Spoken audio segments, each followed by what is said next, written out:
Quite honestly, the investigation is flowing, but we are at a point that we are comfortable saying that we believe this person of interest has more information that he could provide us, but we have not gotten.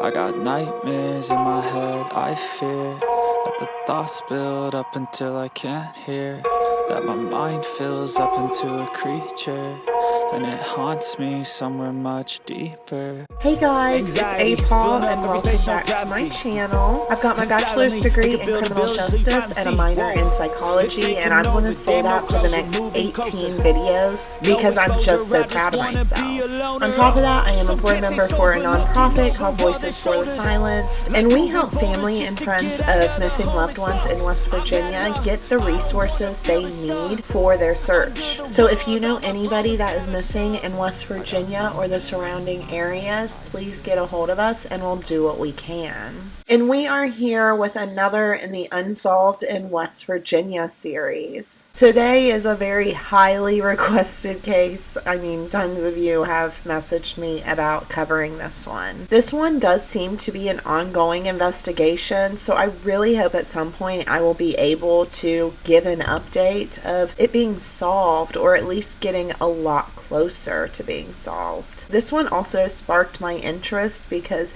this community and this police department really did just hit the ground running, and you unfortunately don't see that very often. And as you can tell from the title, we are here to talk about Gretchen Fleming. And I just want to put out there that nobody has been charged in anything that could have happened to Gretchen in this case. There is a person of interest we are talking about, but that does not mean he's guilty. Everyone is innocent until proven guilty. This is all just for awareness. Also, go do your own research into this case, form your own opinions on who you think is involved, and all that jazz. So there is quite a bit to discuss in this case, so let's just get right in. Gretchen E. Fleming was born on Christmas Eve 1994 and was 27 at the time of her disappearance. Now, she was born in Warrenton, Virginia, and people described her as a sweetheart and confident, vibrant, unique, could be a little quiet, a moody artist and kind of scatterbrained, but you really always wanted to be around Gretchen. And she just really didn't take life too seriously. She was very into the arts. She was into singing, writing, drawing, and fashion. And her style was just very unique. She loved to thrift, but she always had her Doc Martens on. And her makeup was also always phenomenal. She really rocked this like red lip and winged eyeliner look. She was very into having deep conversations and getting to know people, and she was also into sports. Now, three key people that you're going to hear a lot in Gretchen's story that is part of her family is her dad, her sister, and grandma. Her dad is named David, her sister is named Emma, and her grandma is Lois. Now, her parents did divorce when Gretchen was young, and this put a very big strain on her relationship with her mother. Now, she did mostly just live with her dad and sister, Emma, and this little family was just so close. She loved her, Emma, and her dad living together. They were so happy just having this tiny little family, and her dad was her biggest fan, and she just really looked up to him. She spent a lot of her childhood in Parkersburg, West Virginia, and at this time it was a very safe, close-knit community. And she actually had a great childhood. She was very confident because of the support system around her, and she played a lot with her dad. They loved to ride bikes together. And he even got this tandem bike for them where her dad would pedal and Gretchen would steer. And David did end up remarrying in 2014 to a woman named Jennifer, and I'll just be honest, Gretchen didn't take this the best. She might have been a little rude to her stepmom at first, but they ended up getting really close, and she would confide a lot in her stepmom and also just have as close to this like mother figure that she never really got to experience. But marrying Jennifer meant that there were going to be more kids into this household. And this household ended up quickly becoming a household of 7. There was David, Gretchen, Emma, and Jennifer. Jennifer had twins that she brought into the relationship. And then David and Jennifer ended up having a child of their own. Now, Gretchen was like a lot of people and didn't really know what she wanted to do once she graduated. But she did always have this dream of moving to a bigger city. She graduated in Parkersburg High School in 2013, and she had talked to a few people about maybe being a flight attendant. Gretchen was just not a career-driven person, but she was fine with working and doing what she needed to do to have enough money to do everything she wanted. Gretchen did end up moving to Raleigh, North Carolina. Gretchen did not really see a point in getting her license, so a big city was going to be a lot easier for her to get around. And honestly, everyone around her thought this was a great idea for Gretchen. Let her go out and spread her wings. And she worked several odd jobs while she was in Raleigh and had even enrolled into school to study political science. Now, she had also met a man while she was down there and was just head over heels for this person. And they talked about marriage and their future often, from what I understand. And she ultimately ended up moving to Charleston, South Carolina to be with him. Now, Gretchen's biological mother did end up either getting ill or having some type of accident, but was put on life support due to it. Now, Gretchen, being the next of kin, ended up having to be the one to make the decision on whether to take her mom off life support or not. And you gotta remember that Gretchen and her mom were just not close. They did not really have any type of relationship from what I could find. So this was just like in a really weird position for Gretchen. And she struggled with this decision, but she did ultimately end up taking her mom off life support. And then her and her boyfriend ended up breaking up, and Gretchen had said it came out of nowhere. They were talking about marriage, they were talking about their future, and then all of a sudden they just weren't happy anymore. So in May 2022, she ended up moving back to Parkersburg. She just needed a new start, but wanted to be around family during it. And her stepmom had even said Gretchen was just kind of going through it. You gotta think she took her mom off life support and dealing with that type of grief and just the situation itself, and then all of a sudden she's also having to grieve this breakup. Now, let's just be honest, Gretchen didn't necessarily want to go move in with a bunch of kids, so she did end up going to live with her grandma Lois instead. And it really honestly was nothing against her dad. They still had a great relationship, but she just didn't want to be around younger kids. Now, Lois actually lived in Vienna, which, if you're from this area, you know, it's just like the town over. It's still very close to Parkersburg. And Lois and her grandpa said Gretchen just brought so much light back to their house. They loved her living there. But one thing about Gretchen living with her grandma was the fact that Lois had a strict 10 p.m. policy. She said she didn't care if Gretchen was out later than 10 p.m., but she couldn't come home. She needed to find somewhere else to stay. Those doors locked at 10 p.m. and no one came in or out. So this did make it very common for Gretchen, being a 27-year-old, to stay at her friend's house for a few days, or, you know, just go hang out with her friends, maybe not really see her grandparents for no more than like 3 or 4 days at a time. Gretchen did end up getting a job at the Grand Central Mall at H&M. again. Her grandma and her friends did help her get rides to work since she, like I said earlier, didn't have her license. And honestly, Gretchen's life seemed to be looking up. She was happily at home with her grandparents. She had this job. She was starting to get life back into her. She was meeting new friends. She was catching up with old ones. And she really was just like settling back into life. And she was home for the holidays again. Her family was so excited. So they did end up spending Thanksgiving 2022 together. Now on December 3rd into December 4th is when we are going to be talking about next. Now on December 3rd, she did get off work around 8 or 9 p.m. and she ended up going out afterwards. Now Gretchen and this guy named John ended up going to the Front Row Sports Bar and Grill. And once they hung out there, they ended up going to the My Way Lounge. Now her and John did end up sitting at opposite ends of the bar because it looked like John was trying to catch up with some friends and Gretchen might have not really known them. So Gretchen was at this other end of the bar sitting alone. And then this older man just walks up to Gretchen and offers her a drink, which she takes. She then followed him into the gambling room and stayed in there for about 30 to 45 minutes. And while he's in the bathroom, you see Gretchen and this guy that we now know as Preston Pierce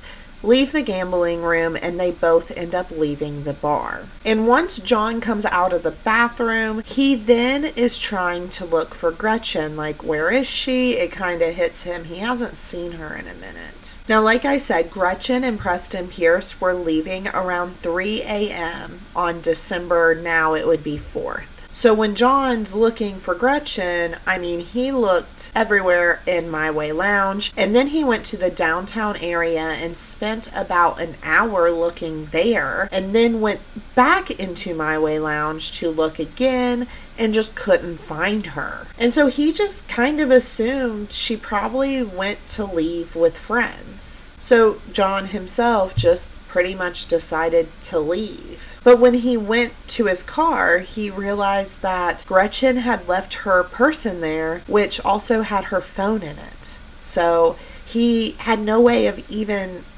checking on her. And he took this purse home because he really just couldn't figure out how to get this purse back to her. So he takes this purse home because he just doesn't know how to get a hold of her.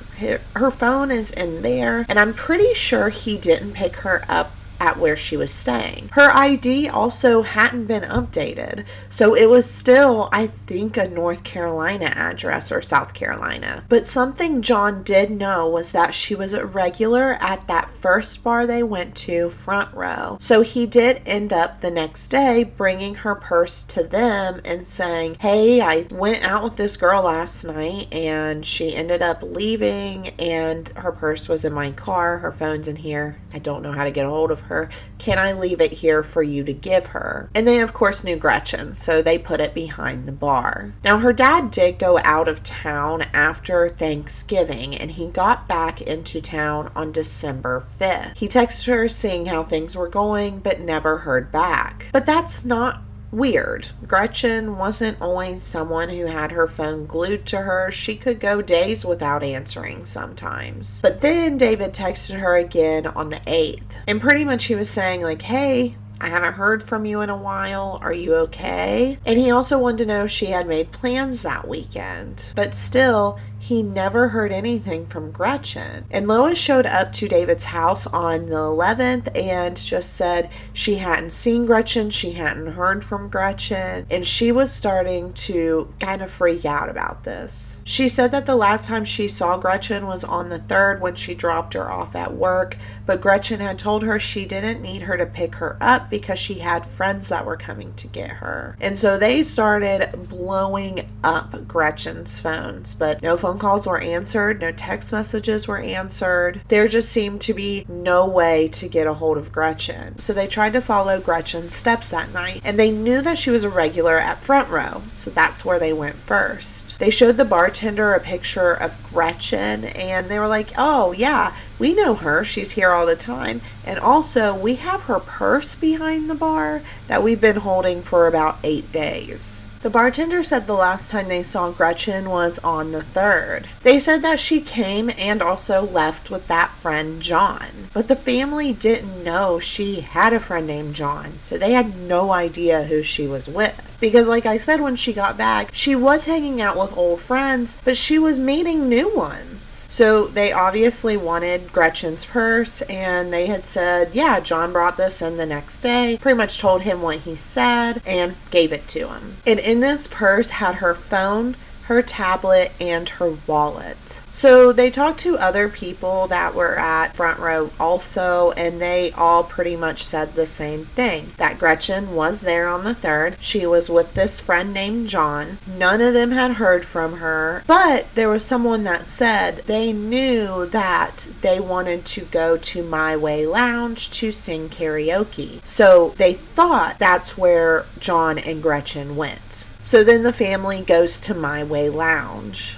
They asked the employees if Gretchen was there that night, and the DJ that was there the night Gretchen was actually happened to be at the bar at this time and said, yeah, I know Gretchen. And everyone said that they saw that she came here with John, but they didn't really know what happened to her after that. The family called every single contact in Gretchen's phone to see if she could possibly be staying with anybody. Now, her electronic devices were not password protected, so her family also went through all of her texts, all of her calls, social media. They looked for any type of clue. And the last text she sent was the early morning hours of December 4th, when we know she was last seen. And they couldn't even figure out who John was by going through her phone. Like, there was, I'm not kidding you, nothing that could help them. Now, the family did officially file her missing on December 12th, 2022.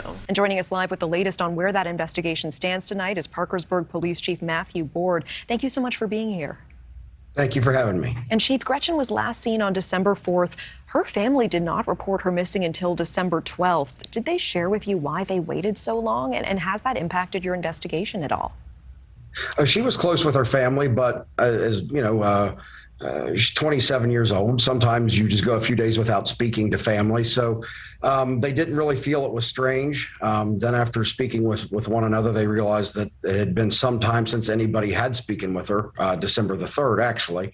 And then they came to us on the 12th to report her missing. And like I said, the family has received so much support from the community and from law enforcement. So much support. This is how every case should be. So the family, hit the ground running, getting Gretchen's name out there. Yard signs, posters, social media. Her case was all over social media when she went missing. I remember this. Facebook had her picture everywhere. They even made banners for her. They really got her picture out there. Detective James Zimmerman was the one assigned to the case, and he really did just, get the ball rolling on this investigation. Law enforcement alerted everyone immediately about Gretchen being missing. They used media to get her name out there. And we know within hours of her being reported missing, detectives managed to place Gretchen at the My Way Lounge. What led investigators to that location so quickly?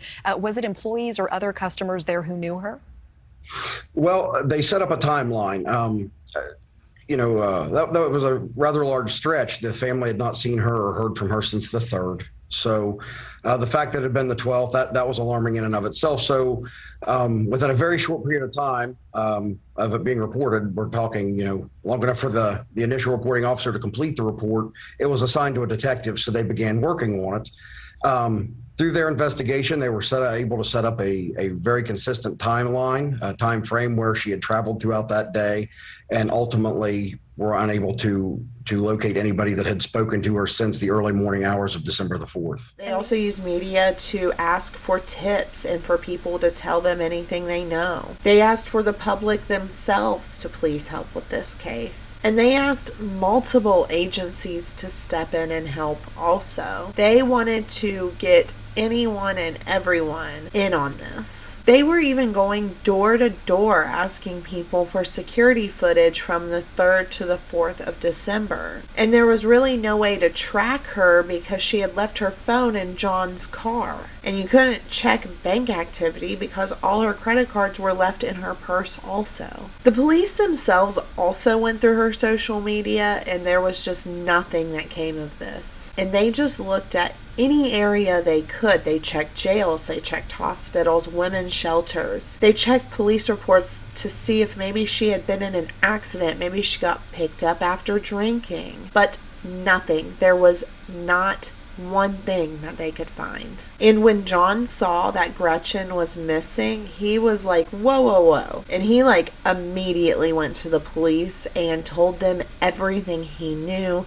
And even, I'm pretty sure, talked to her family to answer any questions they had and help in any way he could. And of course, he also wanted to clear his name because he is one of the last people that everyone thought she was with. They didn't really know about this Preston Pierce yet. And John did end up telling Gretchen's family and the police every single thing he knew about this night. He said that once they got into My Way Lounge, they did separate. He was going to go talk to these friends he hadn't seen in a while, and Gretchen was doing her own thing. So later on that night, he couldn't find her. He said he looked all around My Way Lounge. He went out downtown, looked around there too, came back, looked in My Way again, and she was nowhere. So he assumed she left with someone else, and he went to go home. This is when he found out he had her purse, so he, like I said, took it home, thought about how to get it to her since her address wasn't right on her ID. He didn't pick her up where she was living. Her phone was in her purse. He just took it back to Front Row. And the law enforcement have said multiple times that John was completely cooperative. There was no reason to think he had anything to do with this. He really did do exactly what you would hope someone would do if they had spent an evening with someone who just went missing. So then the police started just openly asking the public for their security cam footage around December 4th early morning to the afternoon of December 5th. Please check it and send it in if there was anything weird on it. And the My Way Lounge also handed over their security footage from the late hours of December 3rd to December 4th. Parkersburg's a very close community. We've had a lot of people reach out and a lot of people be forthcoming. That's a luxury we have here that a lot of places don't. So once they were able to get to the My Way Lounge through establishing that timeline, through surveillance footage, speaking with people there, people sending us tips, we were able to pretty well zero in on a person of interest that we needed to speak with. And as we know, on the security cam footage, it shows Gretchen leaving with Preston Pierce and walking to the parking lot in which his car was parked. Now, they were able to get surveillance videos of Preston's car and kind of piece together the way he was driving. And he left the bar from the northern part of the parking lot. And he drove directly out of downtown towards the south side. And then he did end up driving the direction to his house. And he lived kind of 2 miles out of the downtown area. His car never stopped when you piece together all of this surveillance video. And Gretchen never left his car either. So it was now clear that Preston was the last person to be seen with Gretchen. Now, Preston tried to say that he had dropped Gretchen off in the downtown area, even though we now know that he was driving away from the downtown area. He said he dropped her off. What is this person saying about the night of her disappearance, and are there any inconsistencies so far? Initially, within 24 hours, our investigators did speak with him. In that time, he did confirm that Gretchen did leave the My Way Lounge with him. He provided a ride, but then it became very inconsistent in regard to where they parted ways. We've furthered the timeline and the time that we believe that they may have been together with other surveillance videos, things of that nature, that has the vehicle that we've provided you photos of, traveling in the direction, at least towards the person of interest residence. He has denied she was ever there, but once again, it was very inconsistent. And so then the police started asking for security camera footage from businesses in the downtown area to see if they could catch him dropping Gretchen off anywhere, and there was nothing. So clearly, Preston becomes a person of interest pretty fast, right? But the police tried really hard not to release his name at first. They have really tried to keep some things of Gretchen's case close to the vest. I mean, it's technically kind of a newer case compared to the things we talk about on here.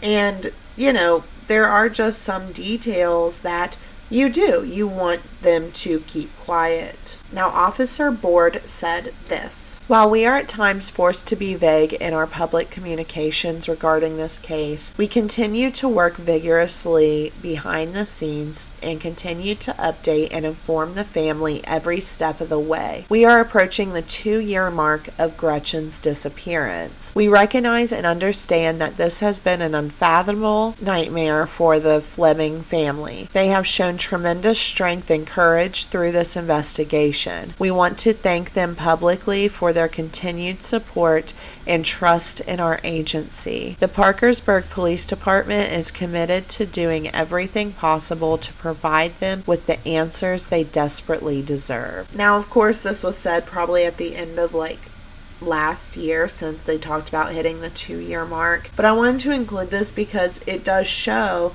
that yes, they know they have to be kind of tight-lipped, but they are keeping the family involved, who is really the most important, right? But unfortunately for the police, multiple people found out that Preston Pierce was the person of interest, and it became hot news. Everyone was talking about it. So Officer Board did end up having to confirm that yes, the person of interest in this case is Preston Pierce. But he said that Preston Pierce has not been charged, and he does refuse to give any type of detail about what they have on him. So let's have a conversation about Preston Pierce. Just go ahead and buckle up. This is about to be crazy. He's 55 years old and drives a black Nissan Rogue. He has Darth Vader stickers on both sides of the back windows, an Outer Banks sticker, and the license plate holder is a Pittsburgh Penguins one. Once his name was released to the public, the community pretty much did their thing and immediately deep dove into Preston Pierce.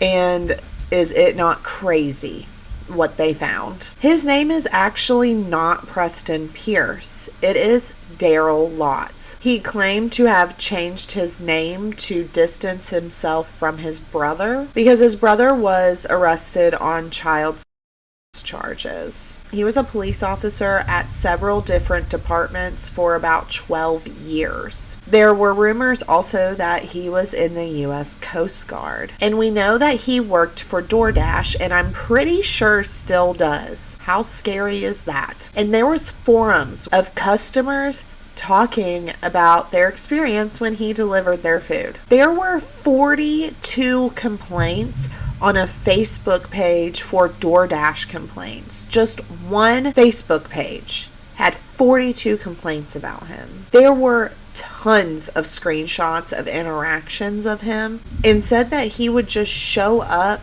to try to see them at the places he had delivered them food. He would harass them at work if that's where he delivered, and he would tell these people they were pretty every single day, which I know sounds nice, but if you know that's not what you want from somebody and they're just constantly doing it, it's freaky. There were even screenshots of him saying to this woman that she looked pretty and so did her daughter, so it kind of freaked her out a little bit. And then there was proof that he refused to leave this girl alone after delivering food to her. And then there was proof that he refused to deliver this person's food to them unless they gave him their personal phone number. She then said he came back looking for her at a later date, and he had delivered to her work, and they told him that she wasn't there yet, and he was like, okay, I'll wait until she gets here. He also had told her he planned to call her work to get her work schedule, and she did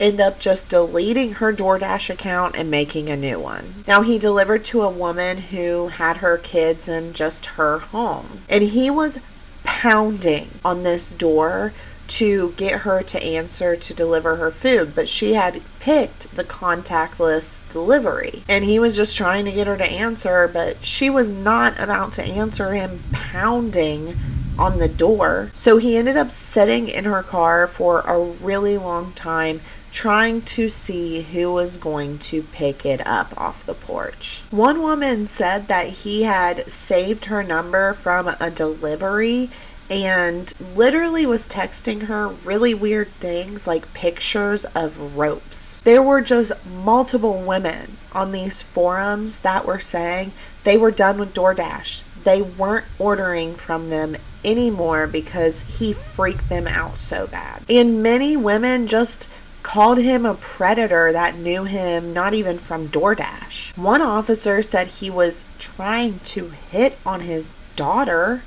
Weird. A lot of women that knew him from the bar said he was just a creep and they didn't like him at all, and they felt weird when he was around. He would meet women at bars in Parkersburg. One woman says she remembered him sitting next to her at a bar, and the next thing she remembers is waking up at his house. She said she had no idea how she got there and ended up reporting it to the police. And there were just multiple women that were saying he was them, he was stalking them. And one woman even said that they caught Preston texting her daughter inappropriately. Her daughter was 15 years old. And this woman did end up reporting him to the police when she saw everything with Gretchen going on. And I just want to read you a little bit of this conversation because she legit had proof he was being weird with her 15-year-old daughter. Preston texts, I'll think of something good to eat. Okay. Can you guess what I want to eat? No. I'm sure you can guess. I don't know. Take a wild guess. It's sweet. Also, in their communications, he was trying to offer this girl rides and to take her places. A 15-year-old girl. You're 55 years old. 15-year-old girl.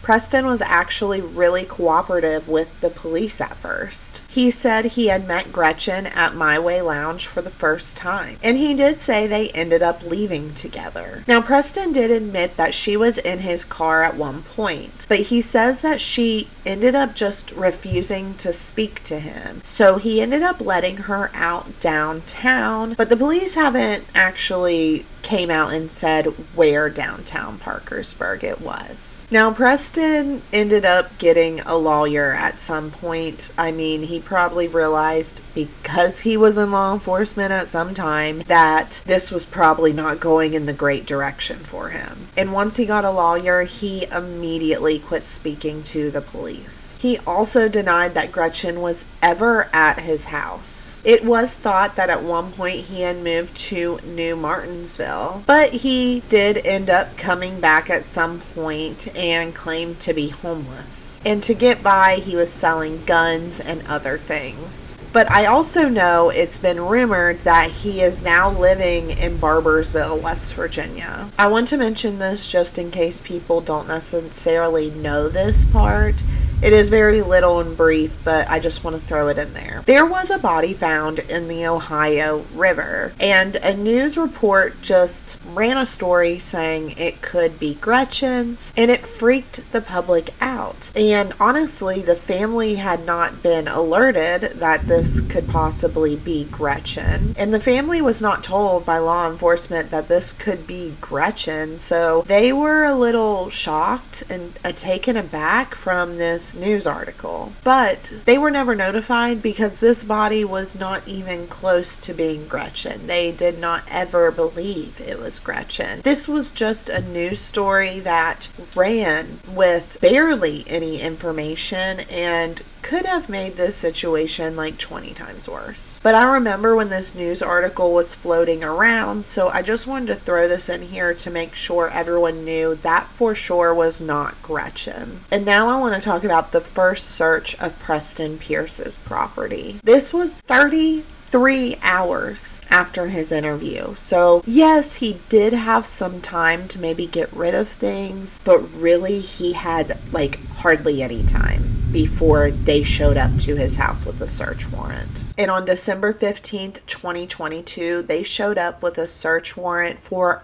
multiple parts of Preston's property, life, whatever you want to say. They were searching his home at 1300 Division Street, and they were searching his vehicle, in which they impounded and did a forensic investigation on. They got a search warrant for his storage unit and his electronics. They did choose to do this search during the daytime, which everyone knew who lived at that house. So this is really how Preston's name became out in the public. People really did just put two and two together. And this forced the police to admit that, yes, this was their person of interest, and this is who they were honing in on the Gretchen Fleming case. Now, there was potential evidence that was sent off to labs and to be looked at, but this is a thing that the police have chosen not to really speak openly about yet. Thank you, Doug. Well, Parkersburg police are arranging a search party for Gretchen Fleming on Saturday. Fleming has now been missing for more than 2 months. Well, police have been tight-lipped about the details of this investigation since the beginning, and this search is no different. Detective Zimmerman tells me that they are not revealing where the search is going to take place until volunteers meet up to search on Saturday. We're not going to disclose it at this time. We will disclose that to the volunteers Saturday morning. Detective Zimmerman is the lead investigator on the case. He's been searching for Gretchen Fleming since her disappearance in December. Now the department is asking for volunteers to help search. They will have 20 to 25 people, team leaders. Each volunteer will be placed in a group with a leader, and they will assist them on the search. Comments on social media say it's about time a search has taken place. Zimmerman says he understands the concerns, but says this area is just too large to search themselves. As far as the public goes, I understand they have questions as to why we're waiting this long to do a community search. However, we have been conducting searches from the onset of the investigation. Those who are interested in joining the search can meet at the parking lot adjacent to the flood wall at 2nd and Avery Streets at 9:30 a.m. Saturday. What are you guys expecting or hoping to find, I guess? Well, this is an area that needs to be checked. We've received tips on it. We've just been trying to organize it. Police recommend wearing sturdy outdoor footwear like hiking boots and warm, durable clothes, as they're expected to search rugged, wooded terrain in cold weather. Now, the police department is thankful that people have been contacting them, offering dogs, horses, and side-by-sides to help the search. But they ask that volunteers only bring themselves. The Mountain Area Rescue Group is partnering with the search and is bringing their own dogs for the search. Live in the studio, Shayla Klein, Eyewitness News. Now, there was a Mount Wood search. It was held on February 4th, 2023, and it was at Mount Wood Park, and this is a pretty big area. There's 50 miles of trails on this property, and I think maybe a 50-acre lake, if I'm remembering that right. And the Mountaineer Area Rescue did volunteer 25 of their people to really help have some leadership in this search. There was over 500 volunteers that showed up to search for Gretchen, which is amazing. Amazing, right? And so the Mountaineer Area Rescue people really helped break these people into groups and get the ball rolling. And they did pick up some things and send it off, but we do know that all tests that were ran on this stuff did not link to Gretchen. There was also a well search that was done. This came from a tip that she could possibly be in this well that was about 40 miles away from where she was last seen. They brought in engineers and a drilling company to really try to do the best they could on this search. They tried to snake a camera down into this well to see if they could see anything, but that just did not work. So they ended up draining the well completely and then doing a search. They worked a week solid on this, but they unfortunately found nothing. Now, there was a second search done on Preston's property, which, don't you think that's interesting? How many people can say that they have had 2 searches done at their house and you were last seen with a missing person? And a thank you. This afternoon, FBI crime scene experts and Parkersburg police were back on the former home of a person of interest in December of 2022. The disappearance of a Wood County woman who is still missing today. Reporter Bob Aaron describes the new search for evidence in Gretchen Fleming's mysterious disappearance. An FBI team joined Parkersburg detectives in probing the interior of a house on Division Street Extension that was the former home of a person of interest in the disappearance of Gretchen Fleming. Preston Pierce, also known as Darrell Lott, once called this home. Pierce has never been charged in the case. The Parkersburg police chief says the search is part of the complex investigation and does not necessarily signal a new development. No new information or no piece of evidence was found, in the prior weeks or months that led us back here. This is part of just the investigatory process. So, some may look at it and assume that there has been a major break and we're back there. This is part of the arduous process that it takes to eventually get finality in a case like this. The Federal Bureau of Investigation would only say they were on a court-authorized activity with their local law enforcement partners. Of course, it's always beneficial to have people that are experts in fields and a second set of eyes to come in and assist. But as I said, this is not the first involvement they've had. They've been on board from a very early portion. The Parkersburg Police Department and the FBI actually executed this search. The West Virginia State Police had also showed up and aided. Now, there was not really any new evidence that was caused by this search, but the windows and doors were completely blacked out, like with tarp, if that makes sense. So people think they ran quite a few luminol tests within the house. And obviously, Preston has never been charged with this case. Due to law enforcement really keeping tight-lipped on this investigation, there was some outcry from the community that maybe they weren't doing very much. So it kind of looked like they weren't doing anything because they weren't talking about it. I also want to say at this time that we could not be prouder than we are of the Parkersburg Police Department. Our chief and Detective Zimmerman couldn't do any more than they're doing. And I know some people get flustered, they get on Facebook, and they start this, why don't you do this, why don't you do that? You've only got 24 hours in a day, and they're working around the clock, believe me. So please, if you can't do anything else for us, please keep your negative thoughts about our police department and what the family's doing to try to find Gretchen to yourself. Everyone's invited, entitled to their opinion, but there's some circumstances that you should not be blasting people.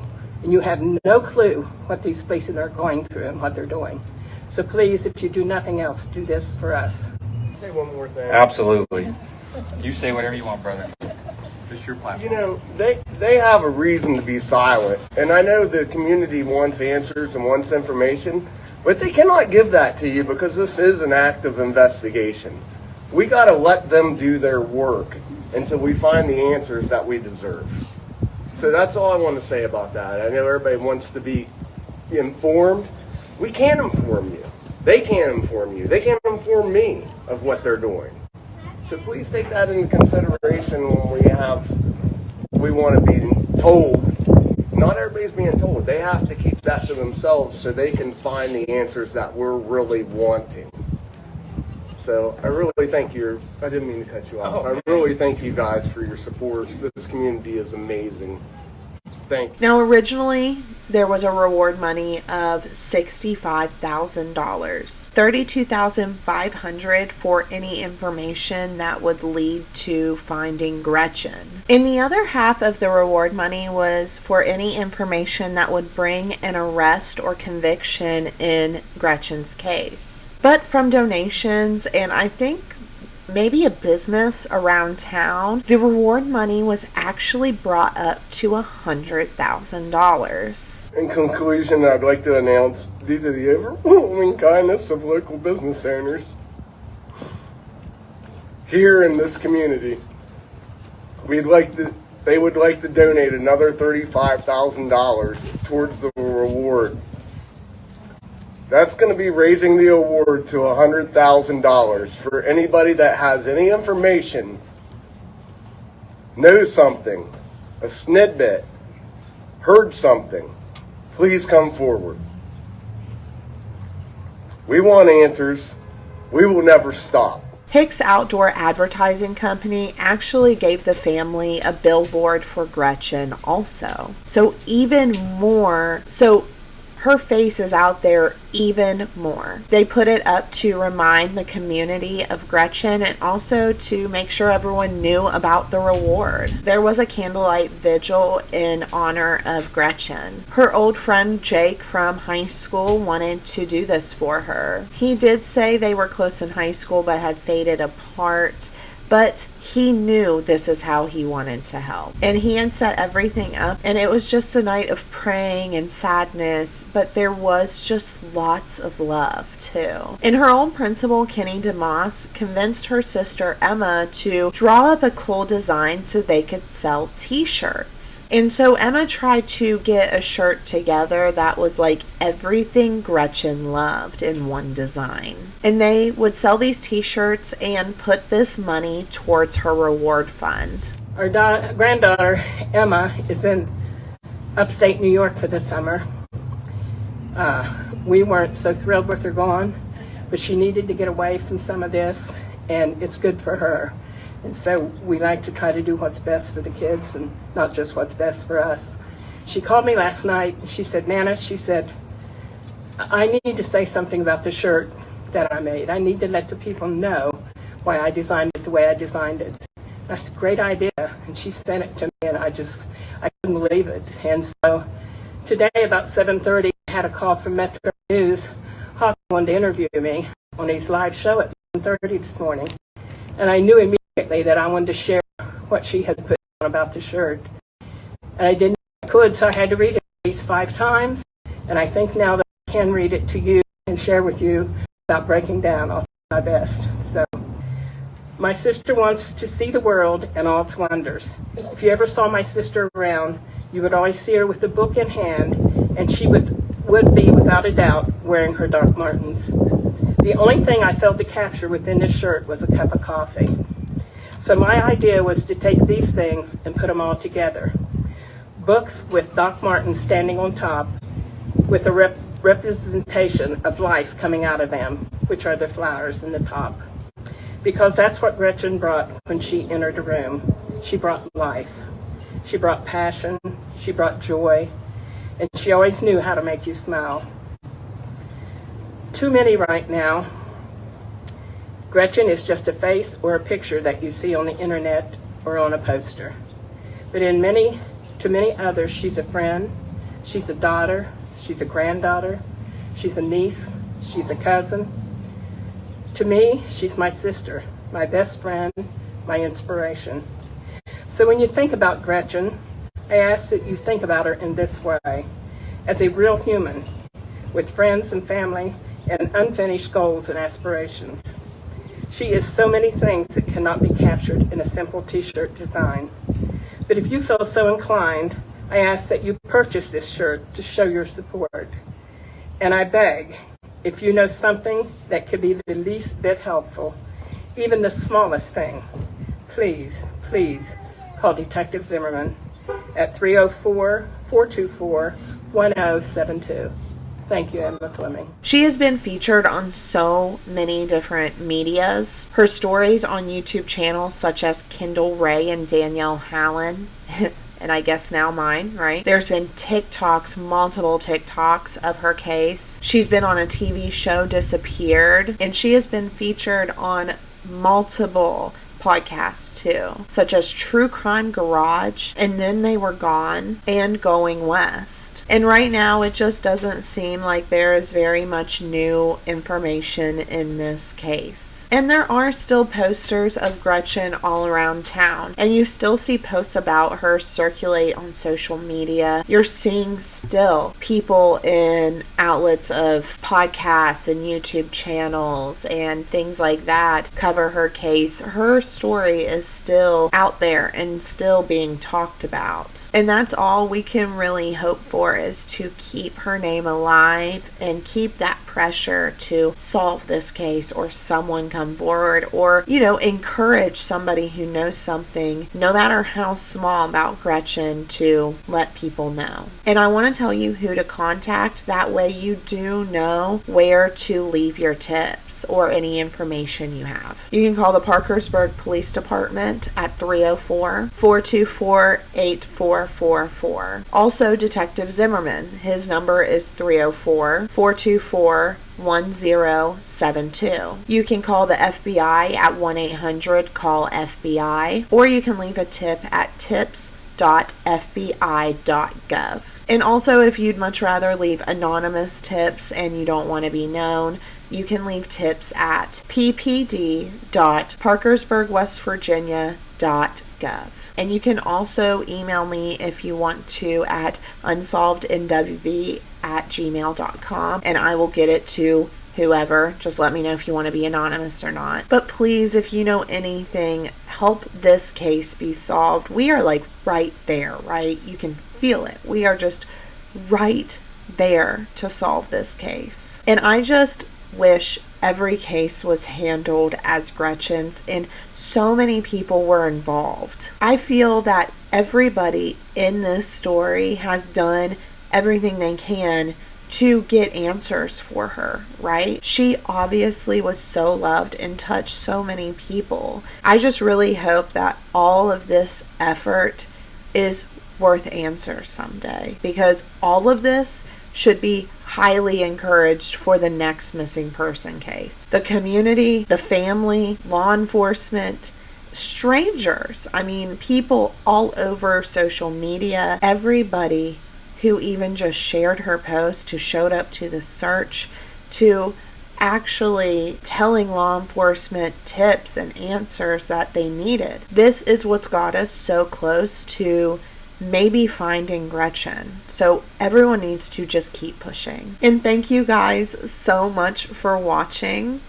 Like and subscribe for me, and hit that notification button. That way you're notified the next time I upload. I still have a GoFundMe going for Crystal Young, so if you have not gone and watched that video, you need to, so you know why her mom needs this PI so bad. I still have stickers for sale. They're $2 each, and all proceeds go to the Cold Case Foundation, so it is for a good cause. And thank you guys again just so much for watching. Thank you for getting me to 1,000 subscribers again, because I'm still just so happy. And I'll see you guys in the next one. Bye.